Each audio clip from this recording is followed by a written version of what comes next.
Well, hello, and welcome to another edition of the Ultimate Wellness Group Transformation Tuesday.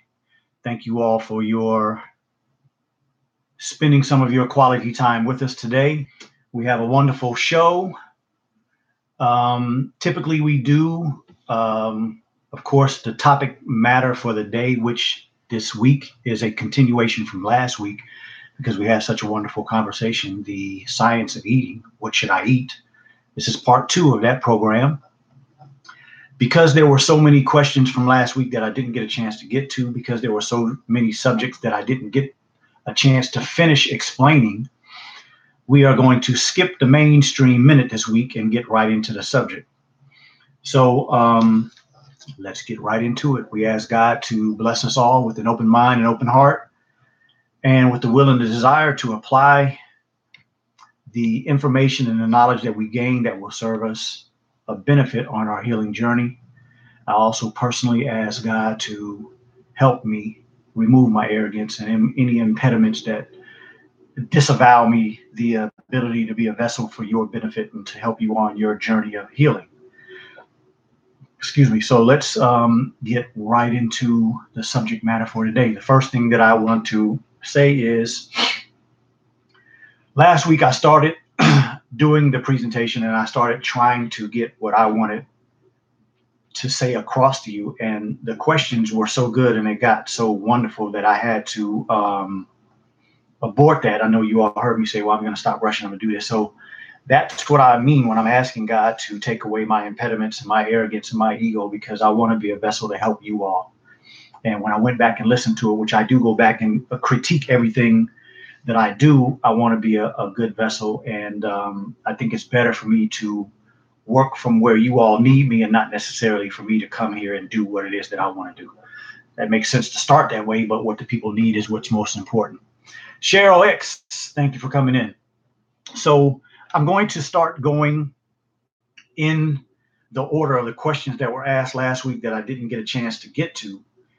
And then as more questions come in, we'll take care of that. And what I'm going to end with is the just kind of going through the science of food and what foods I would suggest the most for us to have in our everyday repertoire of eating.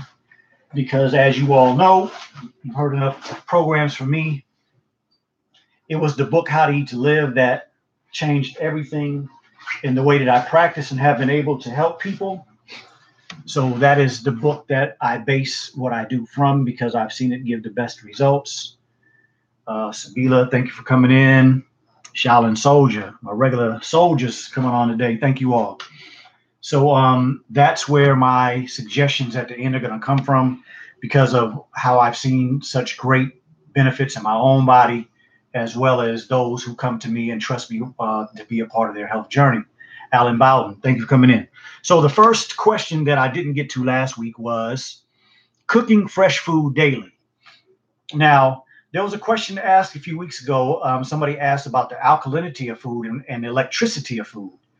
So understand that when a plant starts to produce a food for you to eat, whether you have to dig that out of the ground or you pull it off of a vine or you pull it off of a tree, that food and the color has received some of the radiation from the sun. Yes, there's good radiation and there's bad radiation. The radiation that's coming from the sun is a benefit to us. That's why those of us who have dark skin, we get darker, and we have an improvement and a beneficial aspect to the darkening of our skin. And the same thing in food. When food starts to turn yellow or red, if you all have noticed, all fruits and most foods start off as green. An orange is green at first. A lemon is green at first. A bell pepper that's red or yellow, it's green at first. Purple foods like plums and eggplant, they're green at first. But as that sun continues to work on that plant and that chlorophyll is working through those chloroplasts, that fruit, that plant, that food starts to change colors. And that color is the manifestation of electricity, of radiation and nutrients and sugars into that food that benefits you. Kalila, thank you for coming in. So it's important for optimal health to prepare your food every day. Why? Because when you take that piece of fruit, that piece of food out of the ground, off of the tree, off of the plant, as soon as you take it off of that plant, it starts to deteriorate. It starts to lose its ability to maintain what it has to offer for you. That is called the rotting process. So when you take food from its source, other than beans and seeds, because they are naturally made to protect their nutrients and hold on to their nutrients until they are in the manner of giving it. So the time frame from harvesting to the time you put it into your body should be as short as possible. And so that's what the Honorable Elijah Muhammad meant when he said in this illustrious book, he said that we should try to prepare a good meal every day. And what he was teaching us through that scientific reality is that the closer you are to that food coming from its source, the better the nutritional value, the better the electrical value that you get from that food, and the greater it boosts even your energy when you eat these type of foods, because good food going in you is energetic even just by you looking at the food. And while I'm on that note, I wanted to mention last week I talked about the aspects of smell and the organs in our nose that actually receive what we're smelling, the little particles. That's the first aspect, and I should say the second aspect of digestion. The first is that you view it and you're thinking about this food that you're about to put in your body. The smell may be first or afterwards, but either way, one or two, right? When you smell it, your body is starting to prepare to write saliva. You have saliva glands here, they call it parotid glands. You have saliva glands down here, submandibular, and you have maxillary, the ones up here. You ever notice that sometimes you put certain things in your mouth and you get this pain? That's because your ducts are opening and releasing some of that fluid out, right? And that's to help start the digestion process. So I wanted to mention that. I don't remember all of these comments and who they actually came from, but that was an excellent question last week from a sister. Okay, the next one was, why is there such a big deal about wheatgrass these days? Well, there's a big deal about wheatgrass because most of America and a lot of the world are in poor health, overweight, low energy, sickly, taking medications, going to doctors, can't get good answers. I mean, this is a regular, everyday thing. Most of you know plenty of people, and maybe even some of you are in that shape. So when somebody comes to you and they offer something to you, and as I said last week, there's a great aspect in health and the medical field about the placebo effect. Your mind is that powerful where somebody can make a suggestion to you, and if you believe it, it will have a beneficial effect in your body. But if it doesn't truly serve the purpose that your body is calling for, because see, when you have a pain, that's like you listening to me right now. A pain in the body is communication. The brain sees it as, okay, the knee is talking to me. Okay, the hip is talking to me. Or the stomach is talking to me. The brain is talking to me. And it has to respond. The same way if I were to ask one of you a question, hey, did you such and such, such, such? So you have to answer that question if you're the body. Because when the body sends a signal to the brain doesn't have the option not to respond. It responds. Now, the only question is, have you given your body the right things so that it has the tools to send to wherever the pain is to solve the problem? There is the aspect that is not exact. Everything else in this body works exact. It's our choices, our everyday choices, the choices you make today that determine your health years to come. So when you see somebody that's in bad shape now, when you see somebody that can barely walk in their 60s, if you see somebody at MD Anderson or a cancer center getting treatments for cancer, that person was sick a long time ago. That person was making bad choices years ago, maybe even raised with bad choices. Carl Brown, thank you for coming in. Like a mother not breastfeeding, like a child being raised on Enfamil and Similac, like a child getting to choose what they want to eat for breakfast. So you have children eating Frosted Flakes and Cocoa Puffs and Fruity Pebbles and things of that nature, those children are in trouble in the future. It's just a matter of time. So I hope that makes sense with that. Why so many people are going to wheatgrass, because there's so many people out there suggesting, hey, wheatgrass is good for you. Wheatgrass is good for you. Wheatgrass, from my perspective, as I said last week, is not good for humans. It probably is good for animals, but it's not going to serve you well. That's why you see it come out of your butt. Now, another clarification I need to make about last week that I didn't get to is when I discussed wheatgrass, I included in that conversation spirulina and chlorella. I want to be very clear. I was talking about the perspective of science of food, meaning what we need to eat in order to bring nutrients in the body. Do I believe there is a place for chlorella and spirulina in the body? Absolutely. As part of a detoxification program, not part of where you decide what I'm going to eat to get my nutrition. I don't think that spirulina and chlorella are the best choices. They may have some nutritional value. But again, I go back to this book. When I determine what it is that I am going to say, what I'm going to teach, what I'm going to give to people who trust me on their healing journey, it's going to come out of that book. And again, with the benefits that I have seen, I have to always go back to what does it say?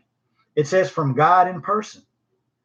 And so if I have seen such tremendous results that I didn't see from all the other information that I read, then I have to put some credence into not only that statement, but also to the results that I have gotten. And so when it comes to information that is outside of what I learned in this book, I always have to listen closely. I have to study, I have to view it, and then I have to come to my conclusions. And so that's the conclusion that I've come to. This man doesn't talk about it. And he has seen way beyond his time among us on this earth. And so when he gives us suggestions and he points out the right way, I don't think he has missed anything. And so if it was necessary to do spirulina and chlorella, I think it would be in this book.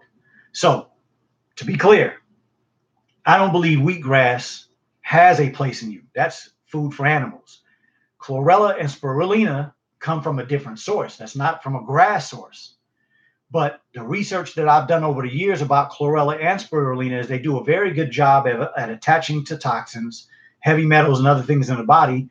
And when I talked last week about doing chlorella and I saw it in the toilet, well, when I saw that in the toilet, I did think, well, there's probably some toxins that helped pull it out of my body.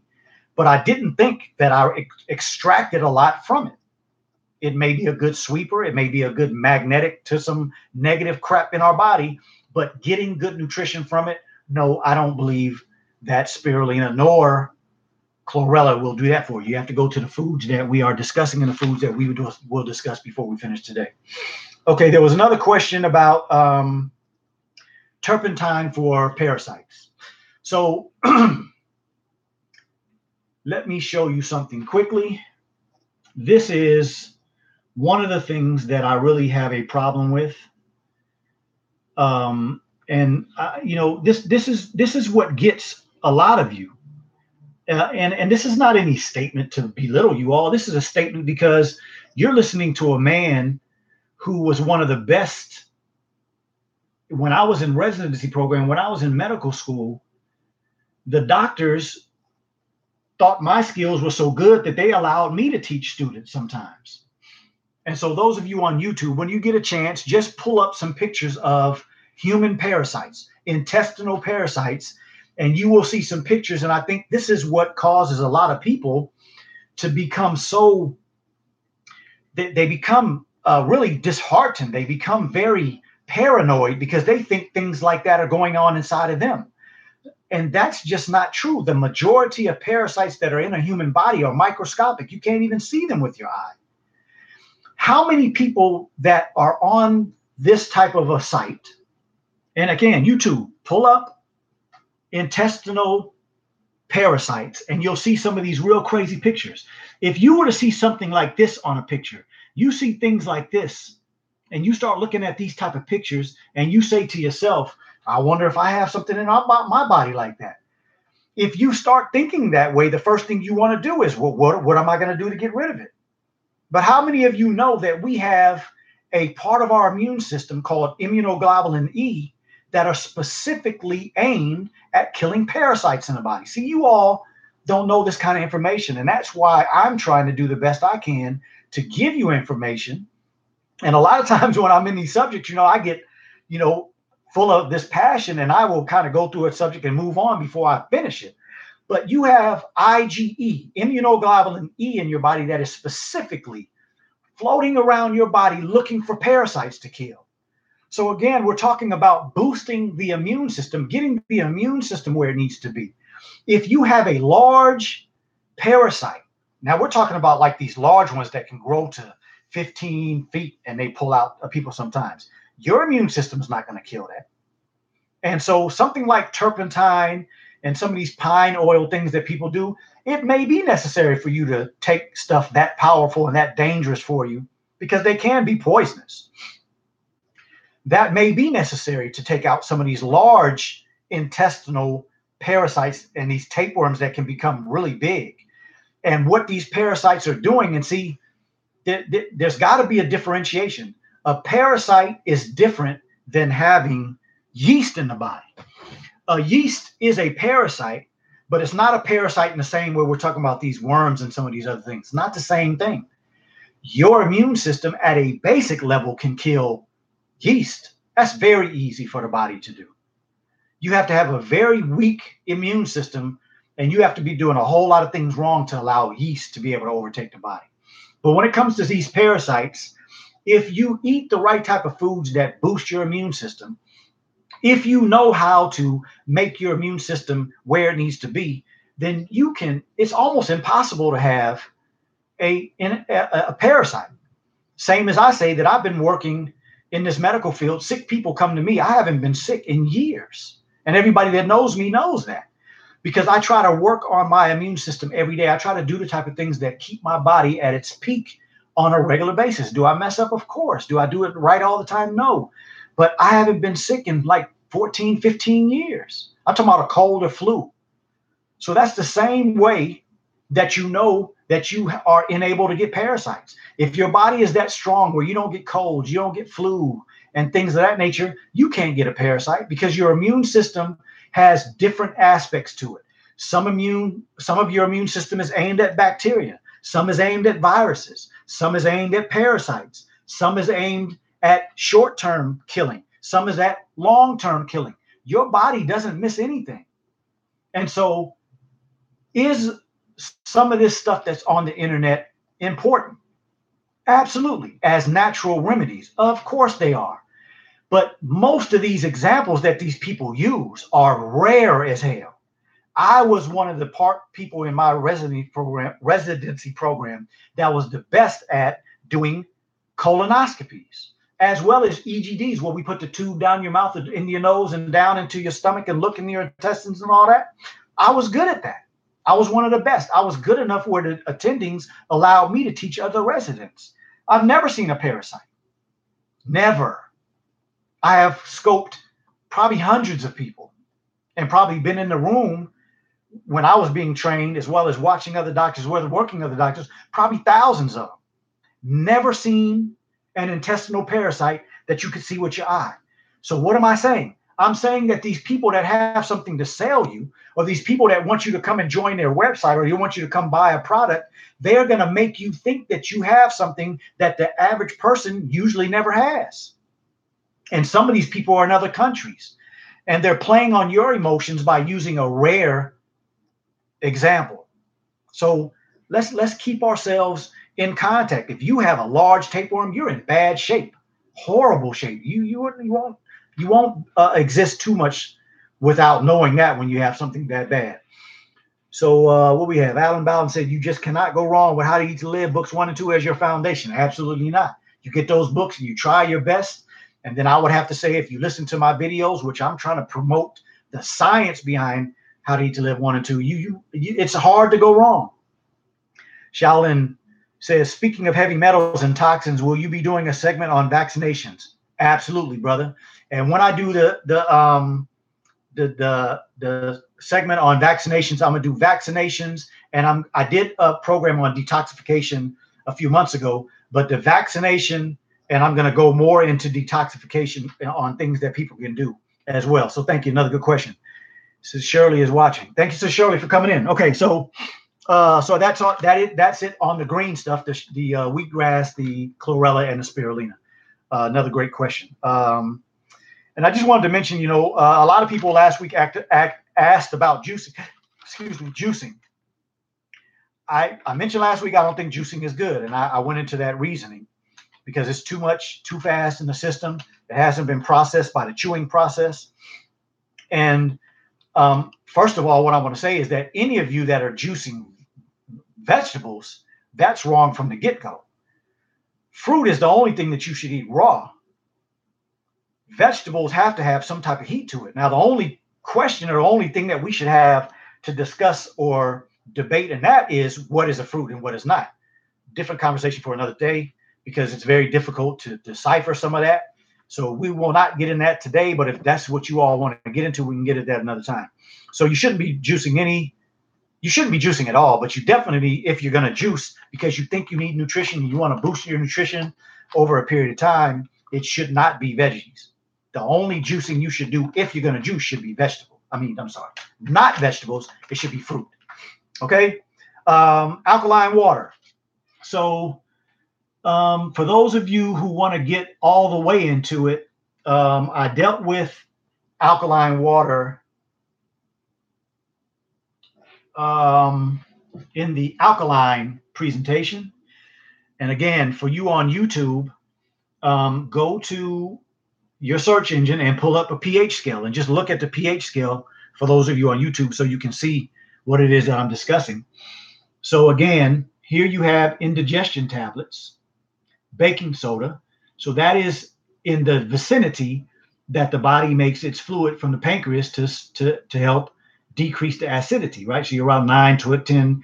It can sometimes get up to 11 and 12. As you can see there, stomach acid all the way down here, 1. So when you are drinking alkaline water, you are usually, they say, drink 10, 11. So you're drinking water that's way over here. So just like when your stomach acid is breaking down food, your stomach acid and all that is mixed up in there. So it's somewhere in acidic range, right? Your body has to make an alkaline substance to bring the acid back towards neutral because the body's trying to be a neutral. It's not trying to be alkalinic. It's trying to be neutral. So when you drink alkaline water, your body has to hold on to something acid to bring what? The alkaline water back to neutral. So alkaline water is a trick. They make a lot of money from it, but alkaline water is literally making your body more acidic. Don't fall for the trick. Buy you some regular spring water. Make sure you're doing your research and figuring out what good water is. And if you all need help with that, we can have a show on that as well. Khalif Muhammad, thank you for coming in. How does a person regrow cartilage? By eating the right foods. And that would be something that you have to contact me personally because I do have a specific program on how to regrow your cartilage. It takes a lot of work. Cartilage is, actually, let me pull up a picture real quick because that's a good question that I'm sure a lot of people have. Cartilage. The thing about cartilage in the body is that it doesn't have a lot of blood flow, right? Everything that has a lot of blood flow will heal quickly. You think about your mouth, women's vagina, they heal very quickly.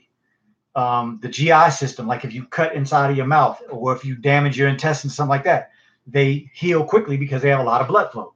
Well, the difference with cartilage is, and those of you on YouTube, it's hard for me to show you this picture, so please do a search for a picture of a cartilage, and it'll make a lot of sense. So here is bone, and the cartilage is the lining, as you can see right there, is the lining over the bone, and then you have the synovial fluid that sits in between the two bones, but the cartilage is on the end of the bone, and the synovial fluid acts as a shock absorber for those bones not to touch each other. Okay, so the fluid of the synovial fluid, the fluid that's in between all joints, in between every joint that you have in your body, there's some fluid. That is what gives nutrition to the cartilage.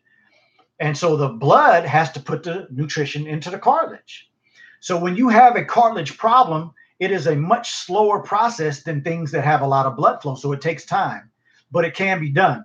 So Khalif, please reach out to me if that's what you need. We can put together a program and make that happen, brother. The web and its game for money. Absolutely. Most of the stuff that you see on the internet is all about money, not about your health. Ashano Johnson, thank you for coming in. What are some good sources of information for us, whether websites or books? Well, that's an excellent question right there. My first answer to you would be my website. And I have a book coming out soon. I finished it. It's getting edited right now. But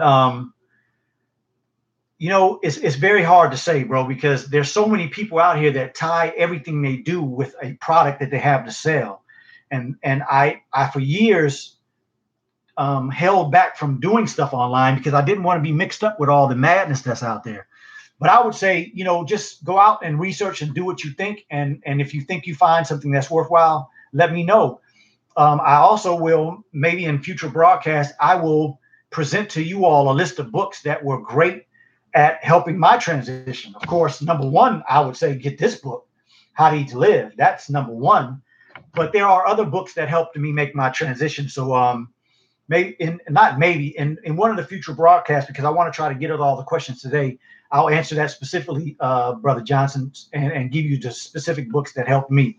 I don't think it takes a lot, because once you start reading too much, then you kind of get confused with overload of information, don't know what to do. So I'll help you with the ones that helped me make my transition.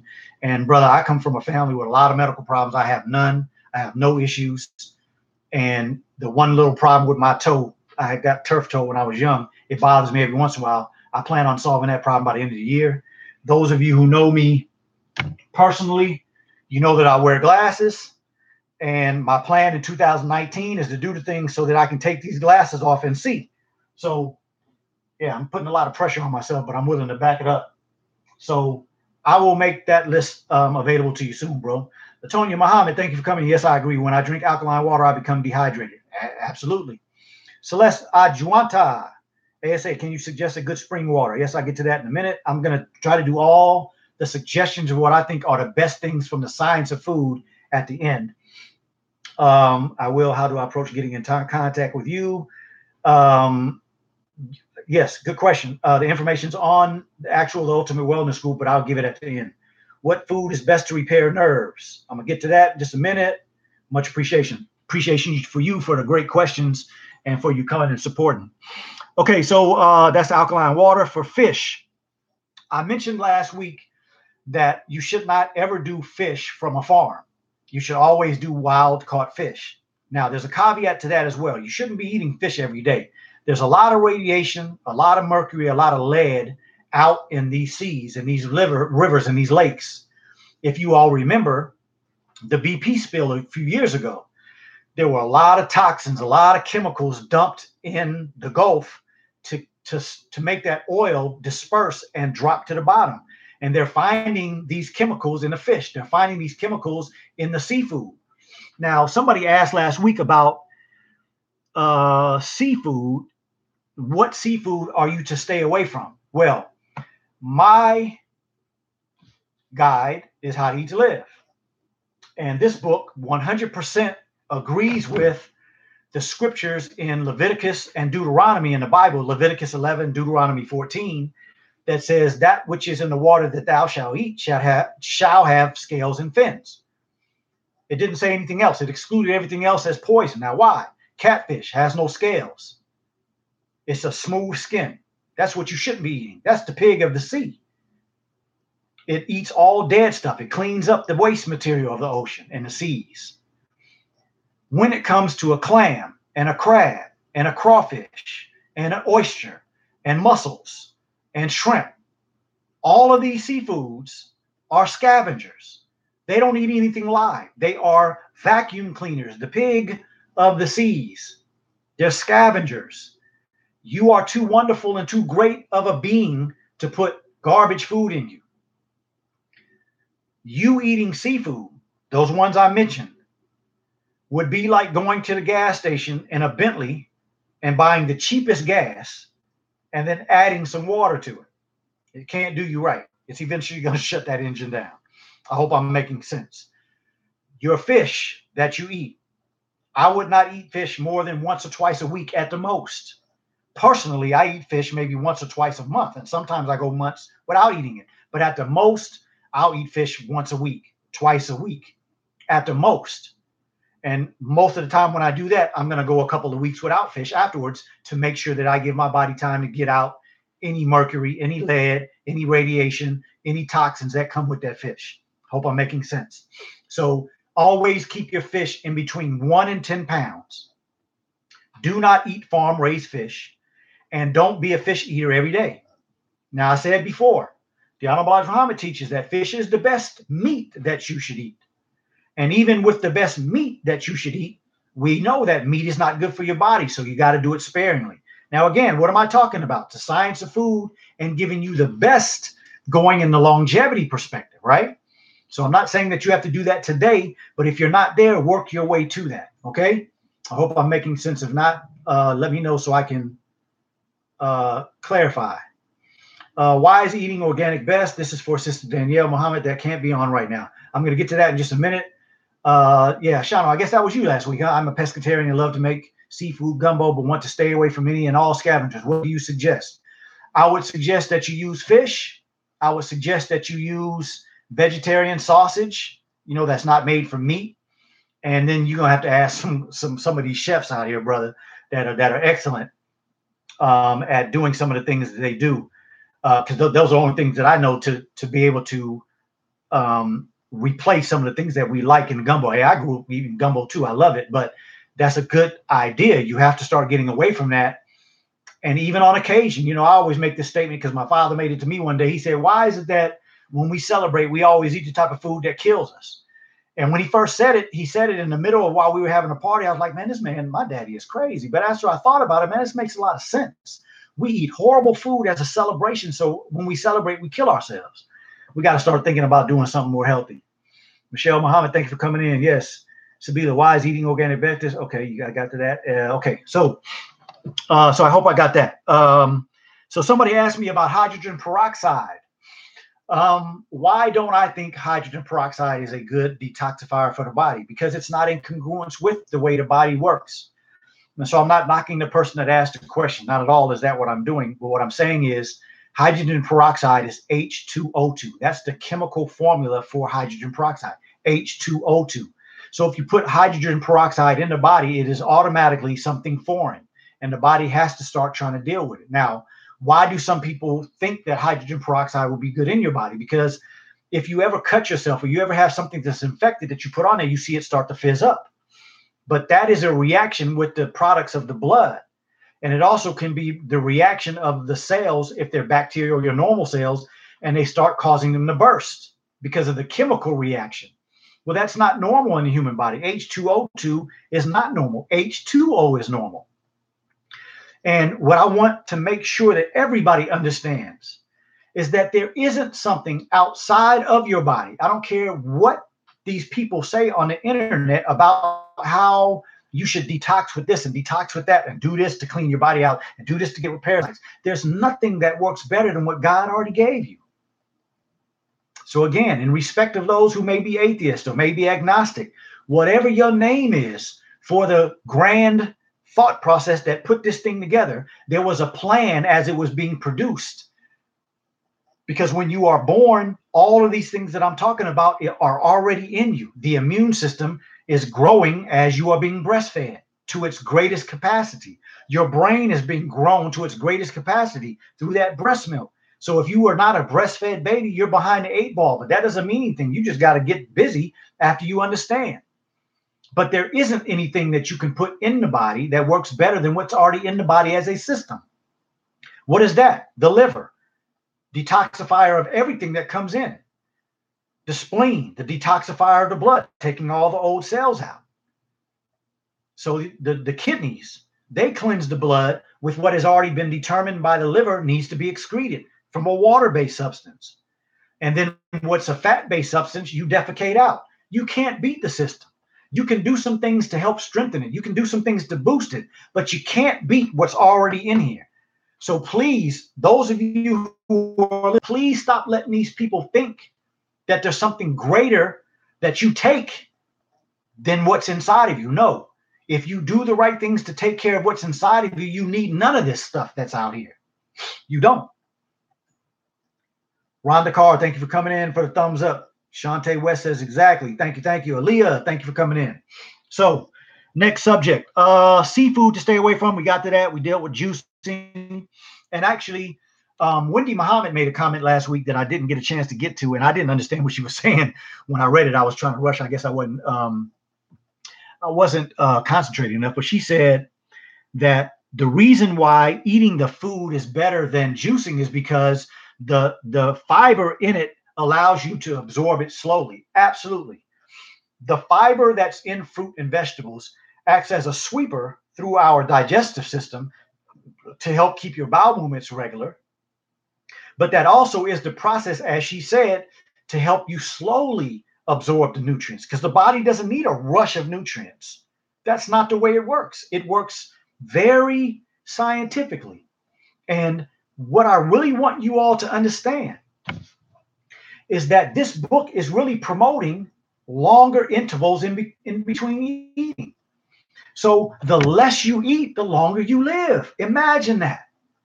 We've come up in a society that tells you to eat 3 meals a day, eat 5 meals a day, eat 7 meals a day. The exact opposite is what's the best for you. The least you eat and making sure it's a good food, getting that quality nutrition is how you live the longest.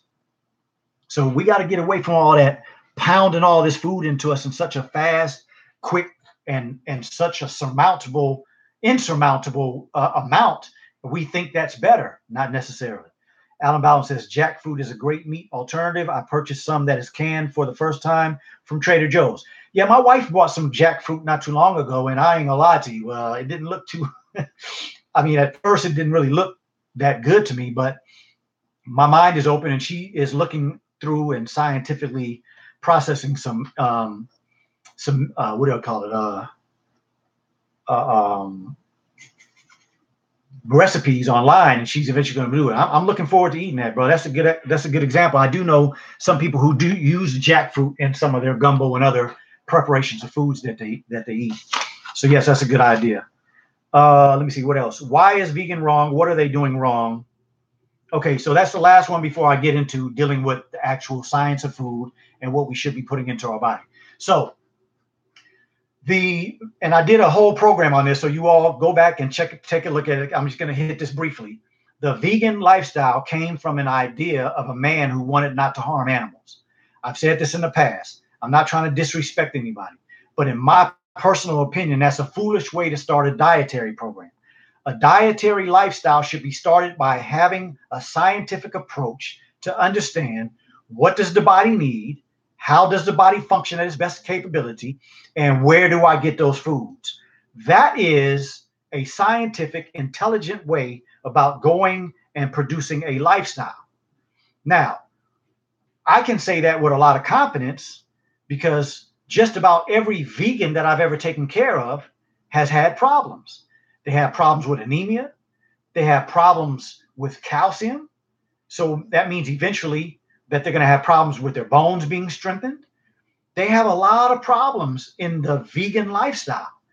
They don't have a way of getting good sources of vitamin D because a lot of the good sources of vitamin D are from animal sources. They have a problem with vitamin B12 because a lot of good sources of vitamin B12 are from animal sources.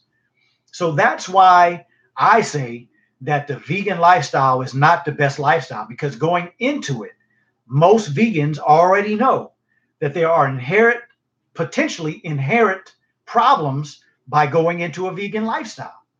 So it's definitely not a scientific-based eating lifestyle. It is an emotional lifestyle. It is this man that didn't want to harm animals, and he came up with something to eat based on not harming animals. Well, I'm sorry, I can't base my lifestyle on that.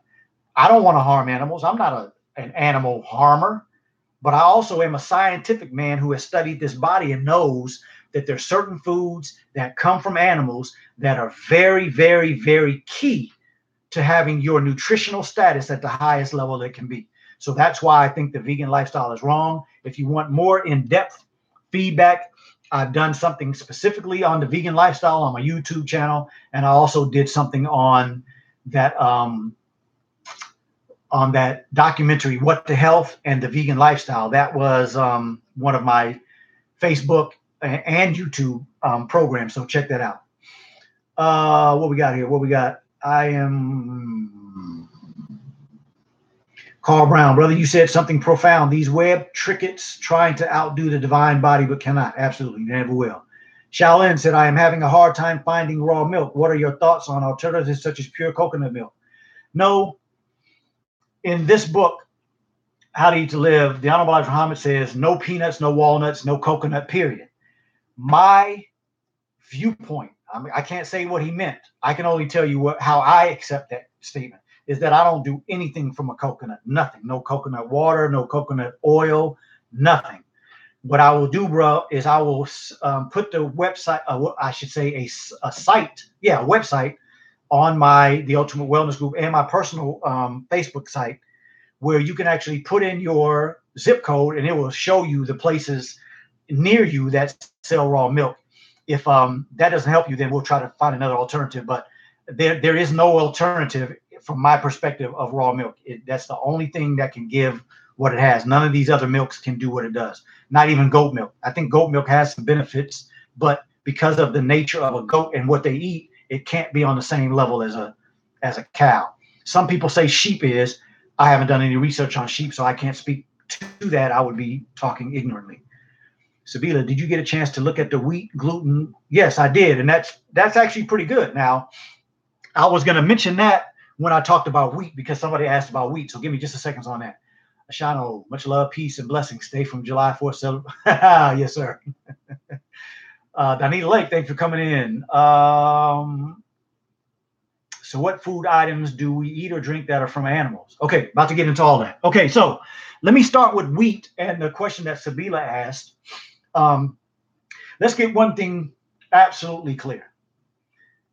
Indigenous people, talking about you dark-skinned people, this is not against any white people. So I hope if anybody white is listening, this is not against you. And if anybody's listening and thinks this is some type of racism, please, these are actual facts. Renee Burst, thank you for coming in. Wheat has been a part of the indigenous people's diets all over this world for many, many centuries, many, probably millions of years. When you go back and you research years ago, wheat was a part of our daily eating. It is very high in nutrients. It is very high in antioxidants. It's a good source of vitamin A, a good source of vitamin E. There are not very many sources of food out there that are better when it comes to vitamin A and vitamin E. It's very, very good. Now, the Honorable Elijah Muhammad teaches that grains are not good for us. The wheat has to be, of course, shelled. The casing has to be taken off, and then it has to be ground. Gluten is a part of that food. So indigenous people have never been allergic to gluten. And I don't think anybody is allergic to gluten because it's been such a good food for so long. It didn't all of a sudden start turning that we are allergic to it. No, the practices of the modern day enemy of us, putting pesticides and herbicides and chemical fertilizer on foods, they ingrain themselves into the food that you're eating. So the likelihood is that you don't have gluten insensitivity, you don't have wheat insensitivity, you are insensitive and allergic to all that madness that they're putting in there. So I don't have a problem at all with people eating gluten. Which that product that you said, sister, I'm forgetting the name, but we can re-mention it in a minute. But no, I read it. I actually eat a vegetarian sausage that has gluten as one of the major products in it. I love it. I don't have any problems with it. You do have to understand that when you eat gluten, that does take a period of time to digest. Gluten and wheat products are very good, very high in nutrition, but there is a digestion aspect to it. Now, I know this is going to probably kill some people, but oatmeal, rye, barley, a lot of these other grains, they're not meant for you. Those are animal foods. You can't digest them well. Very hard on your digestive system. But wheat and wheat gluten, some of the best foods you can put in your body. Okay, so let's move on to some of the other good foods. I want to mention some of the foods that people have mentioned, and then get into some of them in general. Skin is the largest absorber of the body. To what I understand, what can we use as a lotion as opposed to the standard that's on the market?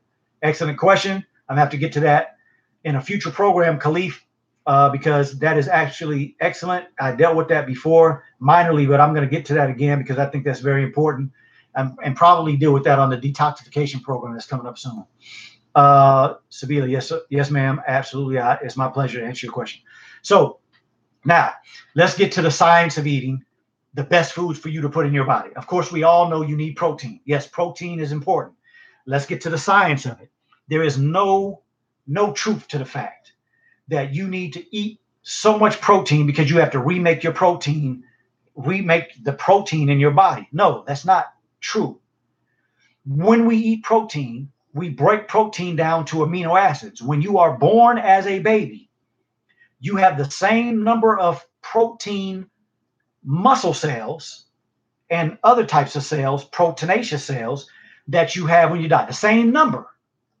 The only thing you do as you grow is you mature them. And if you work out, you make them bigger, right? If you look at a dude and he puts his arm out and his arm is flabby, and he goes and he starts working out and hitting that iron every day, and the next thing you see him, he's like real rocked. That is because the muscle fibers have grown. They can do what we call atrophy when they get small, and they hypertrophy when they get big. That's the only thing muscles can do. So when you eat proteinaceous foods, you break them down into amino acids, and the amino acids fix the damages to the protein, to the muscles, the protein in the muscles. I hope I'm making sense. The best source of protein for the human body is navy beans. The second best source of proteins for the human body is milk. And guess what about milk is so good? You don't even have to break it down. It's already broken down for you. When you drink raw milk, when you drink, and I call it eating, a raw milk smoothie, you are putting amino acids in the body, and all they do is go, the proteins, whether you eat navy beans or whether you drink raw milk, it's looking for what to go fix. If you eat beef, lamb, or fish, I already mentioned that those are the best three. I talked about why chicken and turkey is not good, so go back and check out the last program, Food Science, if you want to know more about that chicken and turkey. But if you eat the best of meats, it takes a long time to digest them. You have to break that muscle down into amino acids, and you use some of them. But there's some things in animals that don't belong in your body, and so that's why the Honorable Elijah Muhammad says that no meat is good for us. But because we like meat, he gave us allowances. But understand that your best diet to give you the best health and to give you the best longevity is without meat. So the best sources of protein, navy beans, raw milk. Now, the next best food, and let me not say the next best food, one of the best things that you can put in your body is fruit. Anybody out there that tells you, or you have heard say, that fruit sugar is not good for a human body is a liar, because you can go into the Bible and the Quran and any other scriptures, and they tell you over and over and over again about how good fruit is for you. So don't believe in somebody that's running off at the mouth with some information that they don't know much about, haven't scientifically proven that their word is better than somebody superior than us. Fruit is one of the best things that you can put in your body. Please make sure that they have seeds. If you are eating grapes, watermelons with no seeds in them, you are not doing yourself a good service. And it's going to have some consequences in the future. I don't know what they're going to be, but I know that's not the best of food. And when you don't take care of this body to the best, you got some consequences coming. Thirdly, I already mentioned the vegetables are not good for you, so I'm going to stick with the ones that are good for you.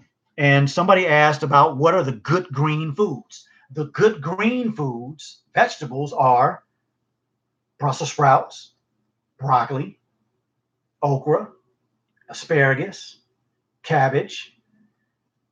Understand that when you're eating cabbage, you should take the dark green leaves off. The lighter the cabbage is, the better it is for you. If you're going to eat turnips, you cut that green stuff off, get rid of that.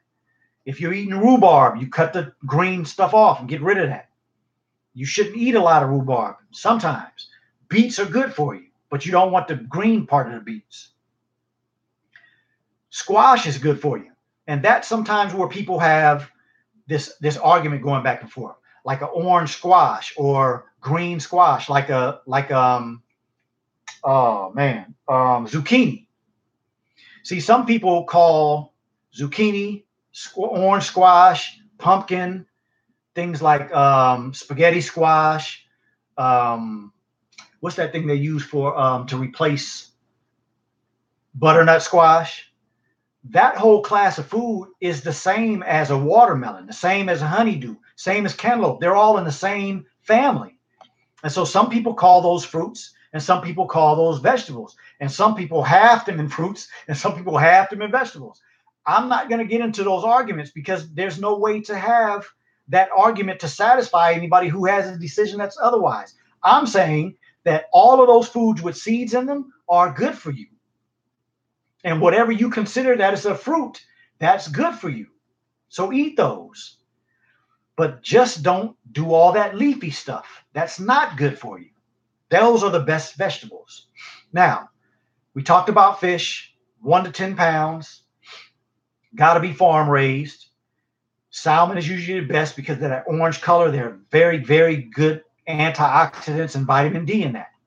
Now, every other food has a standard and has a reason that you can or can't do it.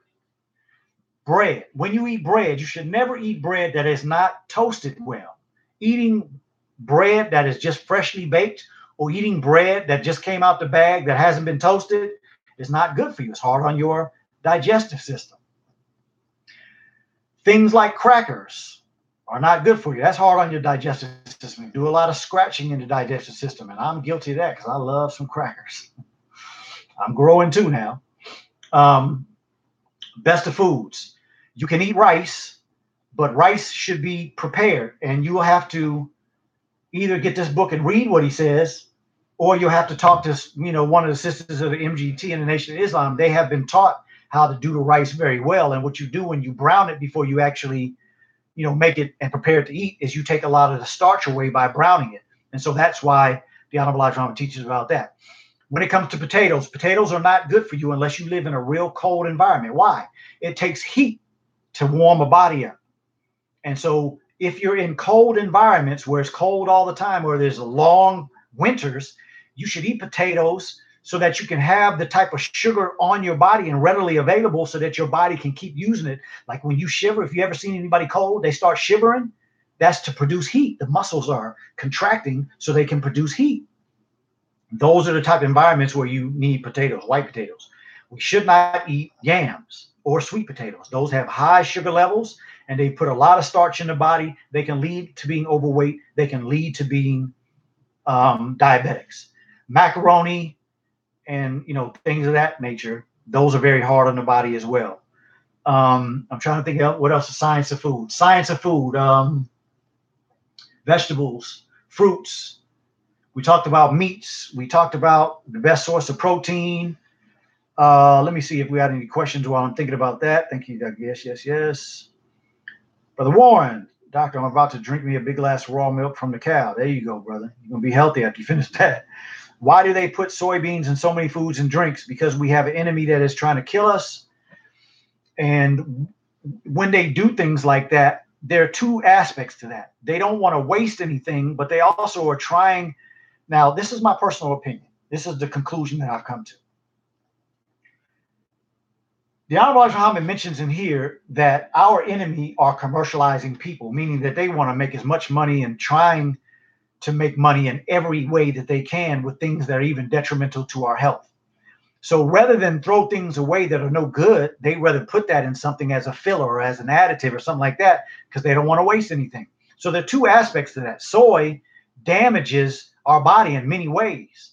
And so I actually am sure after my research that the food corporations are feeding the medical industry, and it's just a big conglomerate circle, insurance industry, pharmaceutical companies. All this is just a big conglomerate of uncles and cousins and friends and buddies and children. They all trying to make sure each other gets fed. So they're putting poisons in you so that they can make a lot of money as you die.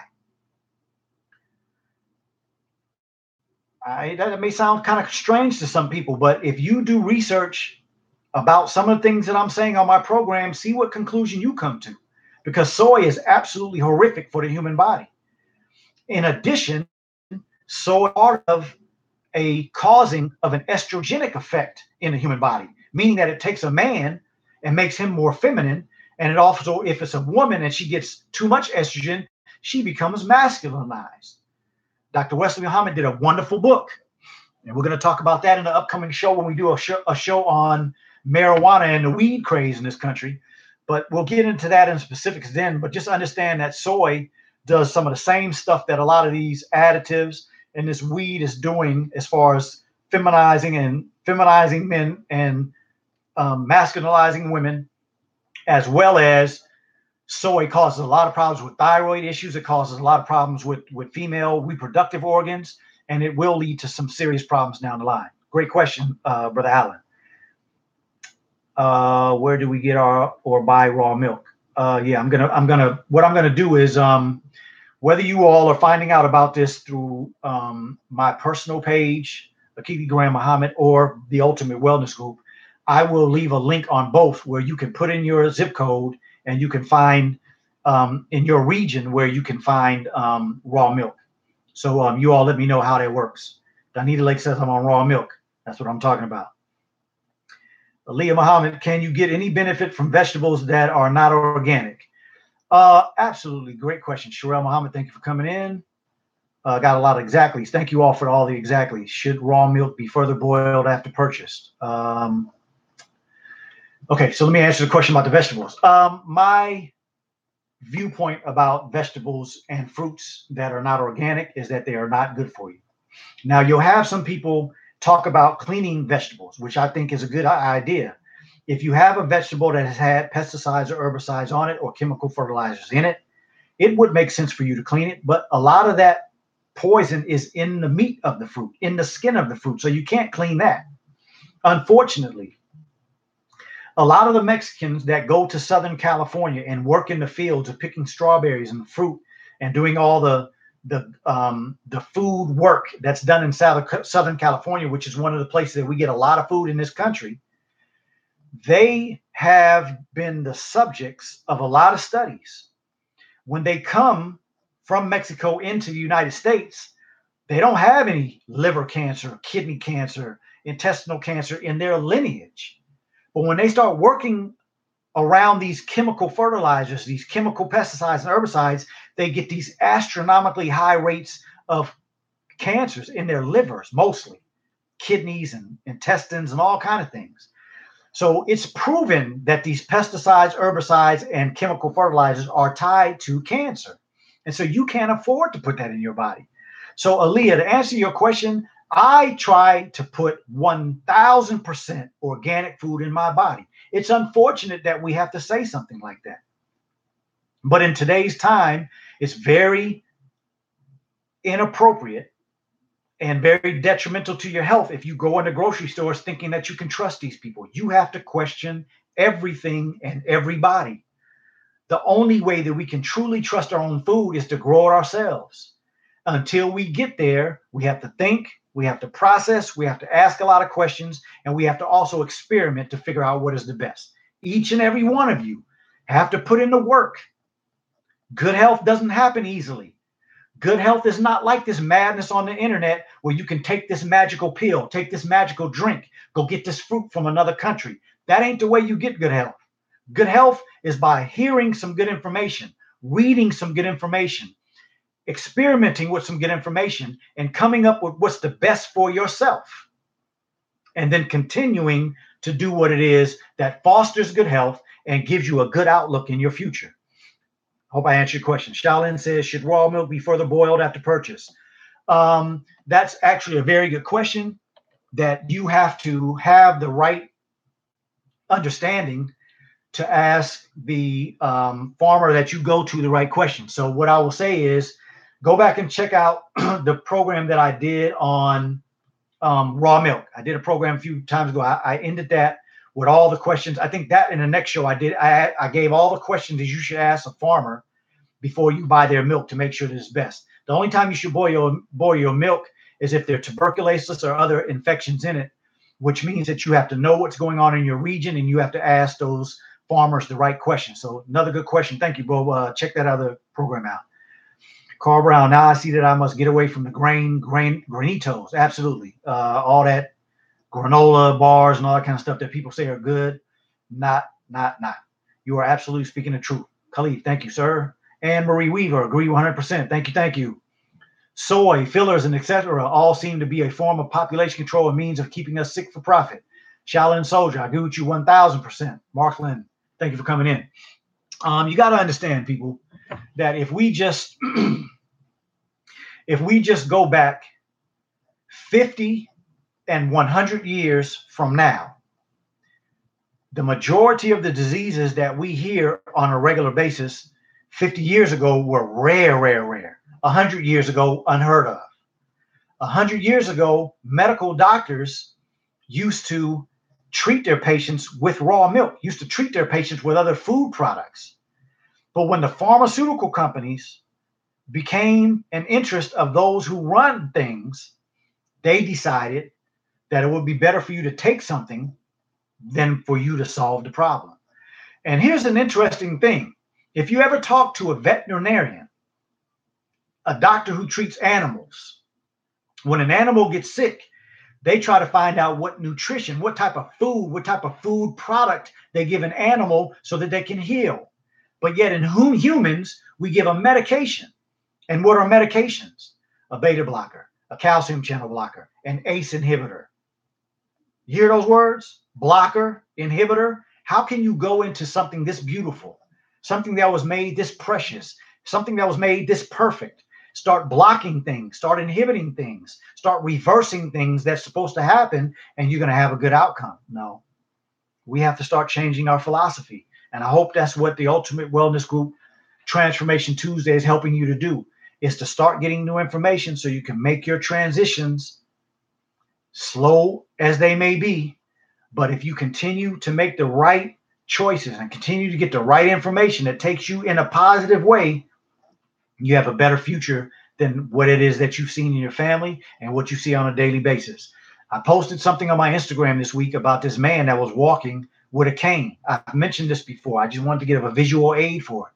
But this man was walking into this hospital I was going to, and he had a cane. And when he walked up to the edge of the curb, it took that man a few steps and a couple of seconds, which is a long time when you're just sitting there watching somebody, to get himself confident enough to step up on the curb. If that's not what you want, if you don't want your health to be that deleterious in the future, then it's things that you have to start doing now, things that you have to pay attention, things that you have to learn, things that you have to start experimenting with now. And so that's what today's show was about. I'm thankful I was able to get it out, answer all the questions. Aaliyah, I have to answer that one with you personally. That have to be something we'll do together, okay? So again, I thank you all for your time. We ran a little bit over, but I thank you all for tuning in. I pray that we gave you some news you can use. I pray that I answered all the questions from last week and got to a point where we understand the science of food a little better. It is a science. These bodies are scientific. When they're taken care of well, they will treat you well. If we don't take care of them well, there's some hard, difficult days coming in the future. So remember, until our next time, work hard. Keep your health on your mind so your mind will be on your health. And we thank you for tuning in to the Ultimate Wellness Group. Peace.